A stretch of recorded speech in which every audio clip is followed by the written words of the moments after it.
Well, perhaps he was tired, and perhaps it may be his last ride. And that's where the ambulance man comes in and gets his reward for all the time he spent in training. I reckon that ambulance work is the finest hobby of all. They never know when the call for their services is coming. They may be hard at work in another part of the pit when there's a shout, "Oi, come on, Bill! Oi, Bill! We've a man injured down in our place." Bill hastens to the scene, takes his ambulance tackle with him, and starts on the job right away like a first-rate man. That's just what he is. He always was able to help the sufferer. Sometimes his prompt action saves his life. His pals call him the angels of the coal mine. I nearly lost a dear chum. Just let me tell you the story of Wat Main Colliery. Well, at this Wat Main Colliery, the usual work of the mine was going on splendidly. The men had been down a few hours. The hewers were picking away in full swing, and the conveyors, they're the things that carry coal, they're less than the trains. They were rolling along full of black diamonds, carting them away to the bottom of the shaft. The drillers, they were hard at work, boring holes in the pit face, ready to put in the shots for blasting. In fact, everything was going fine. It was nearing the end of the shift, and the deputies, they're the assistant managers, they were making their examinations for gas.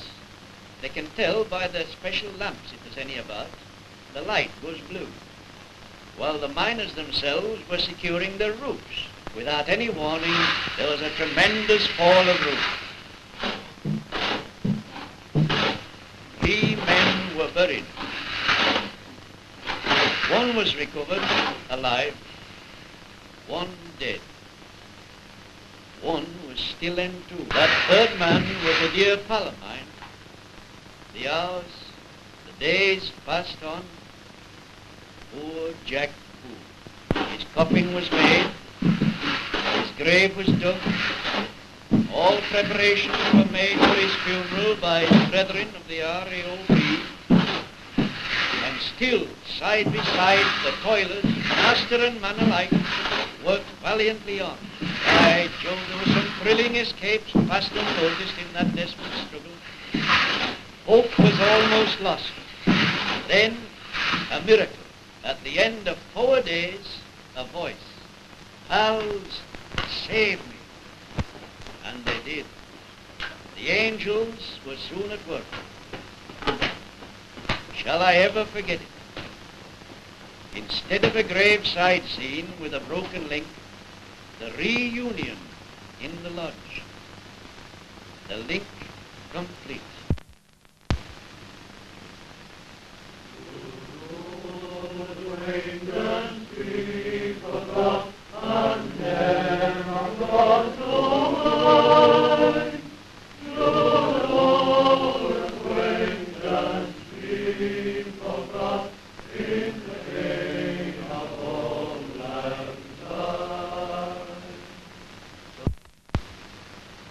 Go on, tell me some more. One New Year's Eve, 1886. Yes, 1886. Everything was just normal in the home of the Walker family, as the father and 2 sons prepared to go to work. Aye, to work on New Year's Eve. You see, times had been so bad that a holiday was out of the question. And so, to work they had to go, with a promise of a jolly New Year party that night when they come back from shift. Down the old bridle path they went for the last shift. They met their pals coming up from their shift. They cracked a few jokes with them, and down they went for the last shift of the old year. I've often heard my father tell about this accident. He saw it. Well, they got to the bottom of the shaft, and they were soon all hurrying on to the different workings, anxious to get job over. Pony lads soon had their ponies hitched up, and full tubes were rolling on. Miners, they worked merrily away. They all meant having a good shift. Deputies, they fired their last shots. Miners began putting the timber into place, to skew at roofs, and leave everything safe. And that was the end of the shift. And away they all toddled back to the bottom of the shaft to go up for daylight and New Year. Some of them had a matter of 2.5 to 3 miles to go. That's a tidy walk, Mr. Martin, after you've done 7 or 8 hours hard work. However, on they went, light-hearted and happy. They were counted into the cage. This cage carried 10. Nowadays, they have some cages that'll carry as many as 40. But this one only carried 10. Well, up they went. In village, all women folk were happy, for they knew the men folk were going to bring New Year in with them. They little thought what was in store for them. Something went wrong in the engine house. The winder, that's the man that looks after the engine, that pulls them up, overwound. And the cage crashed.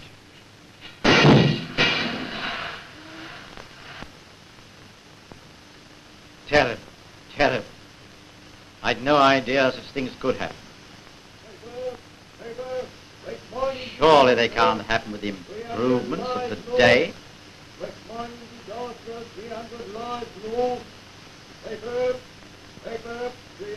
They happen this day.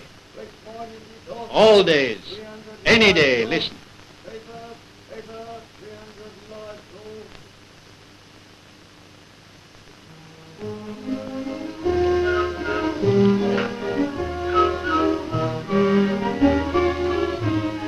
Yes, Barnes is a wonderful old town, practically at the heart of mining industry of Yorkshire. Here, that's interesting.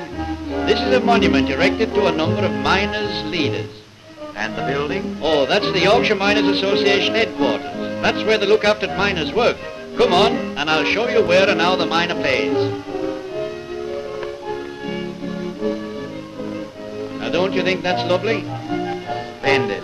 This park is known as Lock Park. It's named after Joseph Locke, one of Barnsley's benefactors. Just let's take a look at Grotto and then to get further afield. Right you are. Now look at it from here. Don't you think this is lovely? I think it's a glorious spot this. I'll spend many an hour here, you know, sitting down here on the seat. Okay.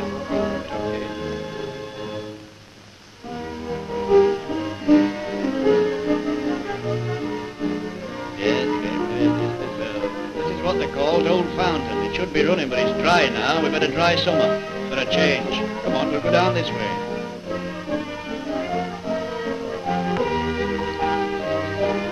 Well, Morgan, you've certainly got a beautiful park. Aye, we're very, very proud of it.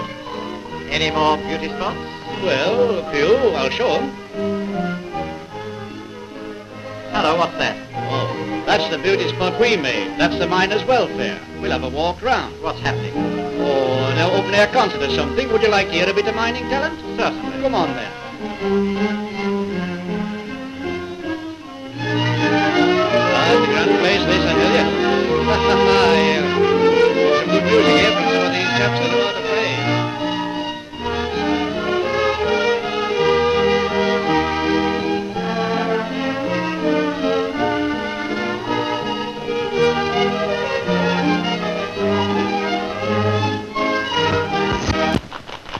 Miss Ruth Woodhall, Premier Child Dancer, will entertain.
hundreds like those.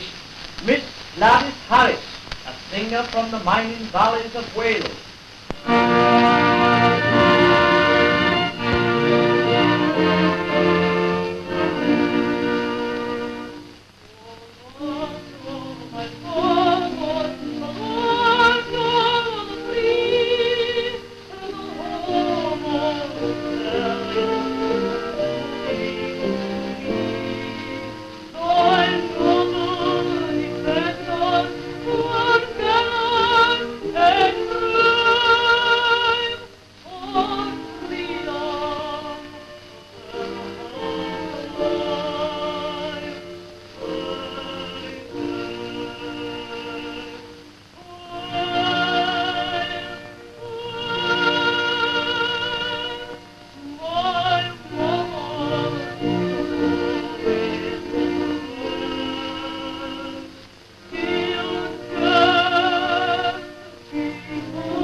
Must be a bit strange for you, Mr. Martin, staying in a small house like this. Very nice, Mrs. Morgan.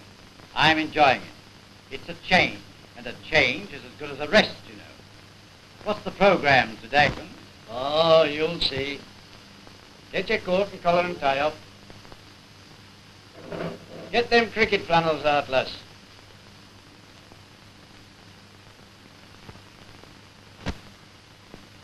Oh, that looks like dirty work. That's it, dirty work. How are these manipulated? Nay, nay, Mr. Martin. He'll show you. Come on.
This is Mr. Martin. He's got permission to go down pit. Can we have a couple of lamps, please? Yes, good. Thanks. What a wonderful light. Yes, it's taken 100 years to get a light like that. Very interesting. You see, things were different in those days. The pits were not so deep, and they used a donkey engine. A donkey engine? No, a donkey engine. Round and round he went, 2 revolutions to the minute, and then up came Cage with the miners and the coal. And when the coal got to top, other donkeys distributed it in baskets. Through the country lanes they went. The lanes were much nicer then than they are today. You see, there were no steam engines in those days to soil countryside. On they went, through rain and sunshine. And speaking of sunshine, sunshine was one of miners' first lamps. Sunshine? Yes, reflected sunshine. Did you ever play shadow glass when you were a youngster? You know, flashing a bit of mirror into someone's eyes. Soldiers called that a helio, but in the olden days, the miners called it a lamp. They fixed up a mirror on top of the pit, and one on bottom. Sun used to shine on top mirror, then it was reflected down to one on bottom, and that reflected it onto coal face where miner were working. And then he used to pray for sunset. Well, after that, they went one better and used candles. But my grandmother, she used a flint mill, invented by a Tyneside called Spedding. As children, we played with it for hours. Bit dangerous in the pit. Dangerous in a pit? Huh. I should just think it was dangerous in a pit. Why, you know, when we were playing with it, we used to be able to light gas with it. Yes, dangerous. I should just think it was. Fancy all them sparks flying about down in a pit. It used to be turned, you know, by a little lad. Dangerous. I should just think it was. I reckon Guy Fawkes was an amateur. He didn't know his job at all. Well, after that came the dawn of a new era, and two real lamps were invented in the same year, 1813. One by a scientist who afterwards became Sir Humphrey Davy, and the other by a toiler, a boy who was born in a little cottage at a place called Wylam on Tyne, a little cottage which a railway now passes. He started to work minding cows for twopence a day. That's not much, is it? Twopence a day. And you know, at the age of 18, he could neither read nor write. Well, that lad's name was George Stephenson. His invention of the lamp and engine revolutionized commerce. If ever you go to Newcastle on Tyne, you'll see a fine monument of him there. There never was a man like their Geordie. They look on him as a benefactor to mankind. What a wonderful story. What's the name of this lamp? It's called the Wolf. Come on and we'll see how it helps to keep Wolf from miner's door.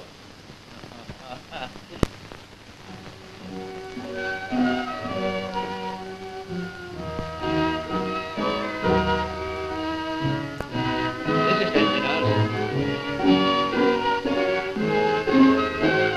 After you, Mr. Martin. Thank you. This is the engine that supplies all the electric power that's used below ground. Here you are, look, watch this chap. How's she going? Fine. She says she's going fine. I thought you would. Always going fine. Come on, mind you don't slip there. Now look at this. See that? What's the name of this engine? VTH turbine, eh? VTH turbine. That down there, what's all that for? See? He knows all about it, this chap.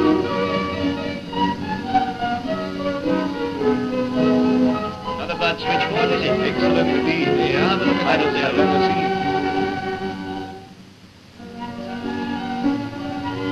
Now, this is called the compressor house.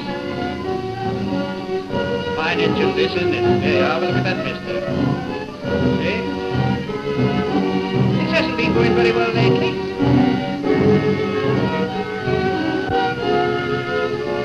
Come on now, we're going to Chapdale. Very interesting, very interesting. Oh, I'm glad you're liking it. Now, these are elevators, you see. They bring coal from Chapdale right down to there to what they call tipplers. There you are, there's one just going over, watch it. See? There you are.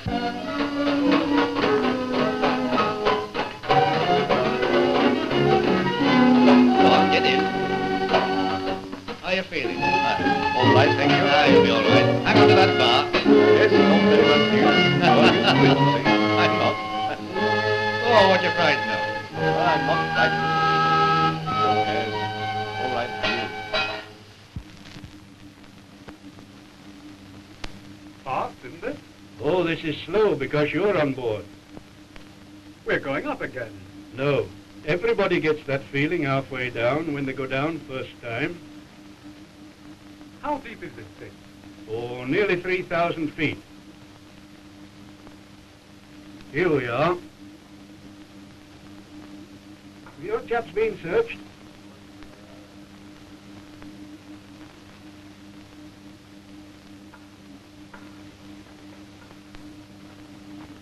Round here. Now there's a motor haulage engine. Full stubs on what's called main haulage. That means main road.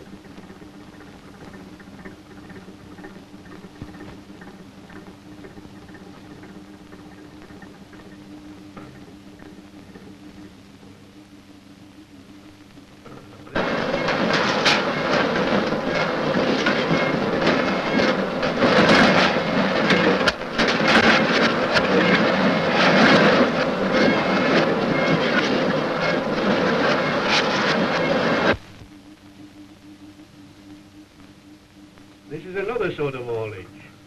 Haulage.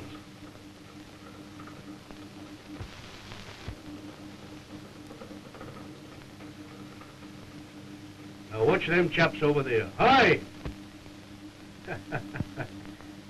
They're spotting winners. Sometimes. Well, that's what they call